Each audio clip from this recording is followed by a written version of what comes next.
Estudio Bíblico de la Congregación. Del 3 al 9 de marzo de 2025. BT.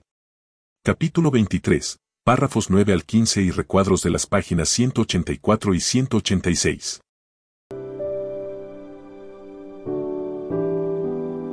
Subtema. Los rumores sobre ti no son ciertos.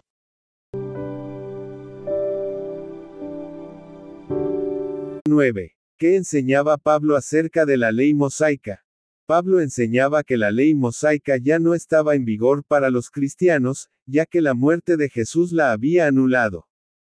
Pablo enfatizaba que la ley mosaica había cumplido su propósito y que los cristianos, tanto judíos como gentiles, ahora estaban bajo el nuevo pacto, basado en la fe en Jesús.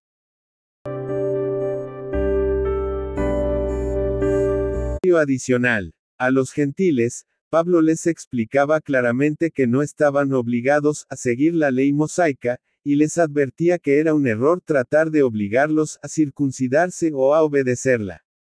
Mientras que a los judíos que lo escuchaban, también les enseñaba que la ley ya no era necesaria para ser declarados justos por Dios, ya que la justificación venía por la fe en Jesucristo.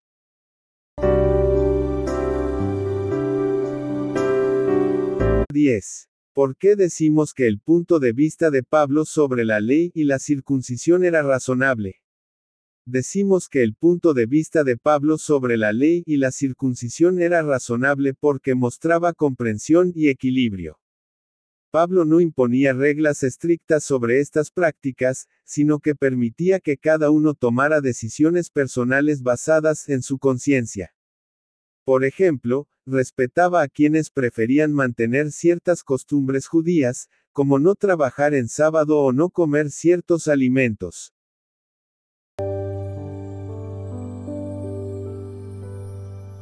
Adicional. En el caso de la circuncisión, aunque no la consideraba necesaria para la salvación, Pablo se encargó de que Timoteo se circuncidara para evitar obstáculos innecesarios en el ministerio.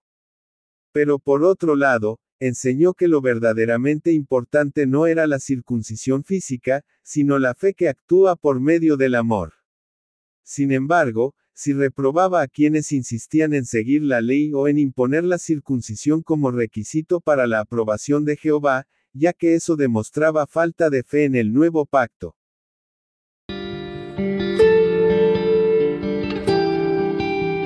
11. ¿Qué instrucciones le dieron los ancianos a Pablo, y qué no habría hecho él? Vea también la nota. Los ancianos instruyeron a Pablo sobre tomar a 4 hombres que estaban cumpliendo un voto para purificarse ceremonialmente con ellos, y hacerse cargo de sus gastos para que pudieran afeitarse la cabeza. Esto les demostraría a todos que los rumores sobre él no eran ciertos, ya que estaría actuando correctamente y respetando la ley.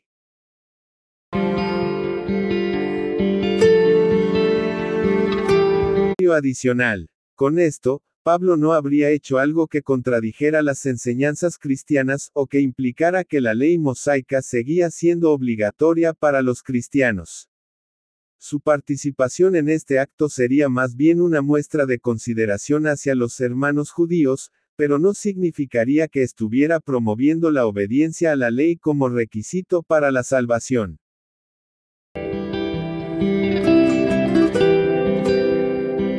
Adicional. Algunos expertos opinan que el voto que cumplían los 4 hombres podría haber sido un voto de nazareato, que se hacía bajo la ley mosaica. Pero Pablo consideró que no estaba mal que cumplieran su voto a Jehová, ya que no implicaba rechazar las enseñanzas cristianas. Por eso, no vio problema en pagar sus gastos y acompañarlos al templo. Sin embargo, si el voto hubiera incluido ofrecer sacrificios animales para el perdón de pecados, no habría participado, ya que el sacrificio de Cristo había hecho innecesarios esos sacrificios.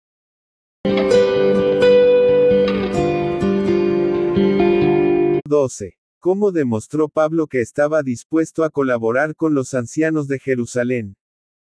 Pablo demostró que estaba dispuesto a colaborar con los ancianos de Jerusalén al aceptar sus instrucciones y purificarse ceremonialmente con los 4 hombres que cumplían un voto, a pesar de que la ley mosaica ya no estaba en vigor.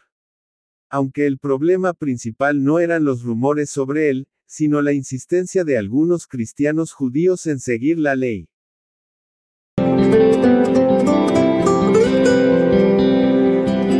Adicional. Pablo no se opuso a la solicitud de los ancianos porque no iba en contra de ningún principio divino.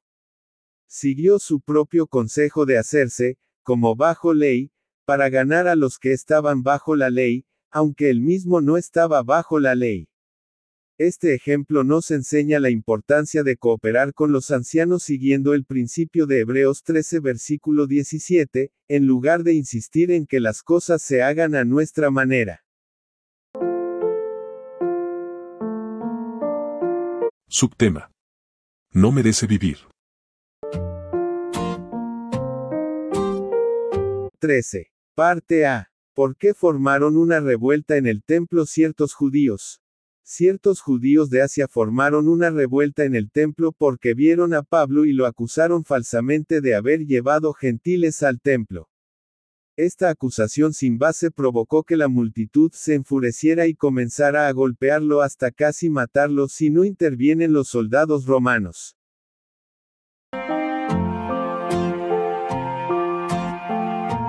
Adicional. Una obra de consulta explica que en el siglo I el templo de Jerusalén contaba con varios atrios o patios de acceso restringido. Por lo que cualquier persona podía entrar en el atrio de los gentiles, pero solo los judíos y los prosélitos podían acceder a los demás atrios, que estaban detrás del muro de piedra llamado Soreg. Por lo que estos judíos que atacaron a Pablo no comprendían ni aceptaban que el sacrificio redentor de Jesús no solo había abolido el pacto de la ley, sino también destruido simbólicamente este muro que separaba a gentiles y judíos. 13. Parte B. ¿Cómo se salvó Pablo? Pablo se salvó porque intervino un comandante romano, quien, al ver la revuelta, mandó a sus soldados a rescatarlo. Los soldados lo sacaron cargado de allí para protegerlo de la multitud que quería matarlo. Aunque Pablo perdería su libertad por 4 años, esta acción del comandante evitó que lo lincharan. Sin embargo, antes de entrar en la cárcel, Pablo pidió permiso para hablar al pueblo, lo que le dio la oportunidad de defenderse y dar testimonio de su fe con valentía.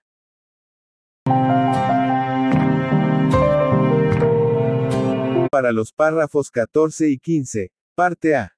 ¿Qué les explicó Pablo a los judíos? Pablo les explicó a los judíos su conversión al cristianismo, detallando cómo había sido un perseguidor de los discípulos de Jesús y cómo, en el camino a Damasco, tuvo una visión de Cristo resucitado que lo dejó ciego. También les contó que Ananías, un hombre respetado entre los judíos, le devolvió la vista en Damasco. Además, mencionó que Jesús se le apareció nuevamente en el templo de Jerusalén, confirmando su misión como apóstol como se indica en Hechos 22 versículos 1 al 21.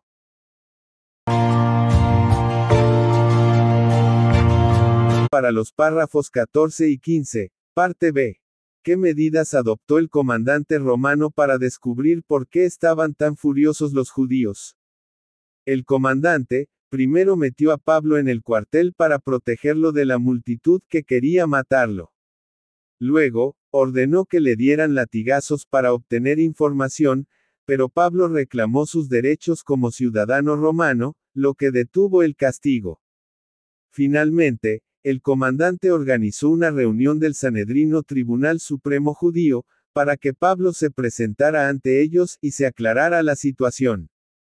Esto muestra cómo Pablo usó sabiamente sus derechos legales para defenderse, un ejemplo que los siervos de Jehová de la actualidad también usamos para proteger nuestra fe.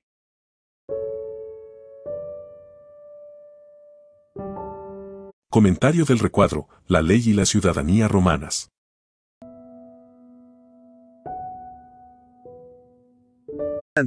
Para aclarar la situación de Pablo pide la intervención del Sanedrín porque, como menciona el recuadro, a menudo las autoridades romanas solían permitir que las autoridades locales atendieran sus propios asuntos y aplicaran sus propias leyes. En el caso de Pablo, los romanos intervinieron porque la revuelta que se formó cuando lo vieron en el templo amenazó la paz de la ciudad.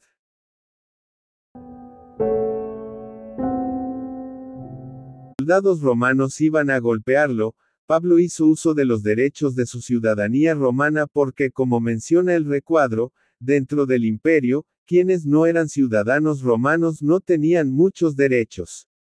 Sin embargo, los que sí lo eran tenían derechos que las autoridades romanas respetaban en todo el imperio. Por ejemplo, era ilegal atarlos o golpearlos sin haber sido condenados en un juicio. Además, tenían la opción de apelar al emperador en Roma para que cambiara las decisiones de un gobernador provincial.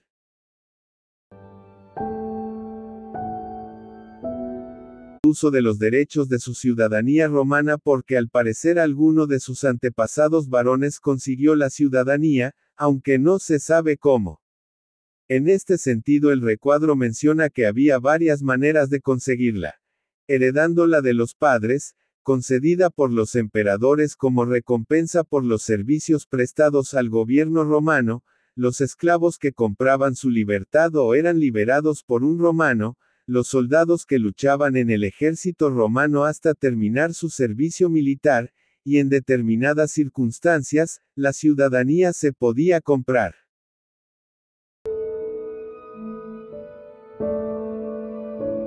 De Pablo, si bien no sabemos cómo obtuvo su ciudadanía romana, el recuadro menciona que cuando el comandante Claudio Lisias le dijo a Pablo, yo compré estos derechos de ciudadano por una gran cantidad de dinero, Pablo le respondió, yo los tengo de nacimiento.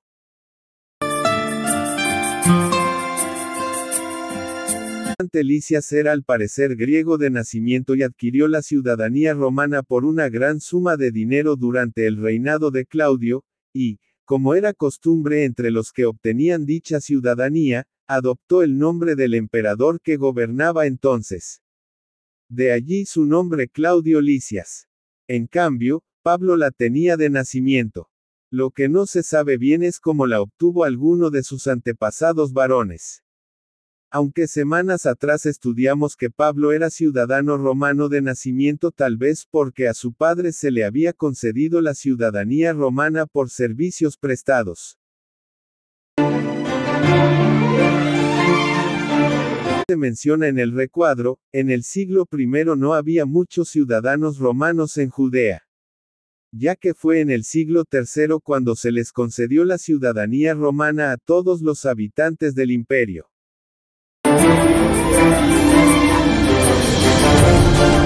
Comentarios del recuadro, batallas modernas en los tribunales. Pablo, los testigos de Jehová de tiempos modernos hemos empleado todos los recursos legales a nuestro alcance para poder predicar con libertad y establecer legalmente las buenas noticias del reino de Dios.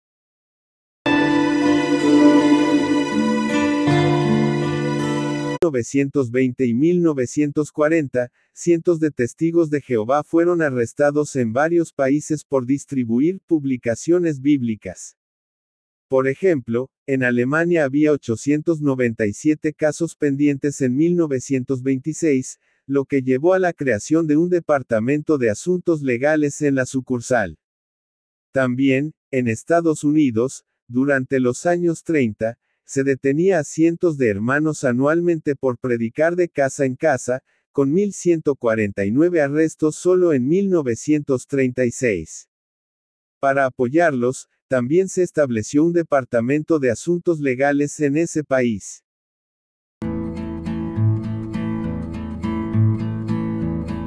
El Departamento de Asuntos Legales ha sido necesario para defender los derechos de muchos cristianos que han tenido problemas legales al negarse por motivos de conciencia a hacer cosas que violarían su neutralidad.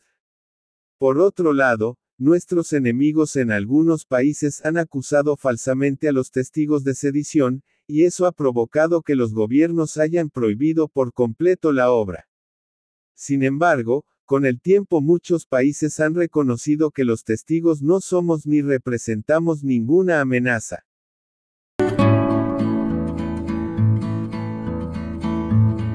Queridos hermanos, estudiantes de la Biblia y personas amigas, gracias por visitar nuestro canal. Sea a Jehová la honra y la gloria.